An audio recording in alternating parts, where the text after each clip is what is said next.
Сегодня у нас будет вкусные ребрышки. Замариновала.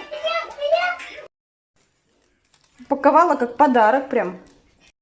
В разогретую духовку на 200 градусов на 40 минут. Естественно, к мясу нужен рис. Очень вкусно.